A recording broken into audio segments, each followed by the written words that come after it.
¿Te has preguntado qué necesito hacer para alcanzar la salvación? Te invito a escuchar la meditación Su gracia es suficiente en la voz del profesor Rolando Espinosa. 12 de junio. Qué grato saludarte, apreciado oyente. Comparto contigo la meditación. Dios hace lo que yo no puedo hacer. Gálatas 2:1 nos dice: Después, pasado 14 años, subí otra vez a Jerusalén con Bernabé, llevando también conmigo a Tito. En el capítulo 2 de la epístola a los Gálatas, Pablo se refiere a un viaje a Jerusalén.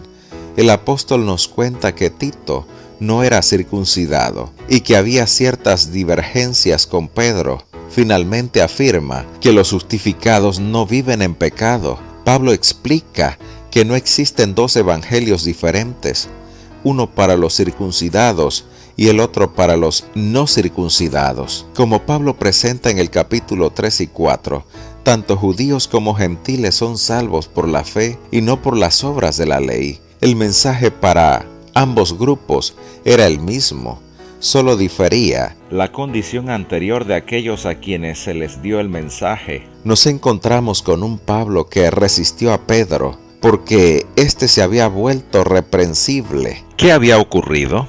Ya se había tomado una decisión acerca de las ceremonias. Pablo, como apóstol, justifica su argumento de no exigir a los gentiles fueran sometidos a las prácticas rituales judías. Pablo, Bernabé y otros dos hermanos fueron elegidos para llevar la decisión del concilio a Antioquía, por el hecho de que Pedro haya sido favorable a la decisión y sin duda haber concordado con ella. Ambos estaban de acuerdo, por lo menos en cuanto a los principios generales. Esta decisión clara e inequívoca fue la base de la reprensión de Pablo a Pedro. El modo de actuar de Pedro, Bernabé y otros judíos causaba confusión y división en la iglesia. La reprensión fue pública porque la ofensa había sido pública. Todos o casi todos estaban involucrados. Posteriormente Pablo escribió a Timoteo,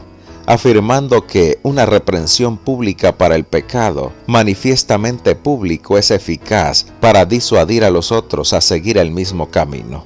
Primera de Timoteo 5:20. Ahora bien, hemos de tener en cuenta algo muy importante. Quien está reprendiendo no es cualquiera. Es el apóstol Pablo, que no es un crítico consuetudinario, sino un misionero comprometido con la causa del evangelio. ¿Y cuál fue la actitud de Pedro? Aceptó su error y no hizo ningún intento de justificarse ni de excusarse. Esta reacción concuerda con lo que se esperaría de Pedro después de su gran confesión, el cual lo distingue como alguien de gran estatura espiritual. El verdadero evangelio impacta tanto a los oyentes como a los hablantes, a las ovejas como a los pastores. La predicación de Pablo fue también el gran tema de la reforma, que abate en el polvo la gloria del hombre y hace por el hombre lo que éste no puede hacer por sí mismo.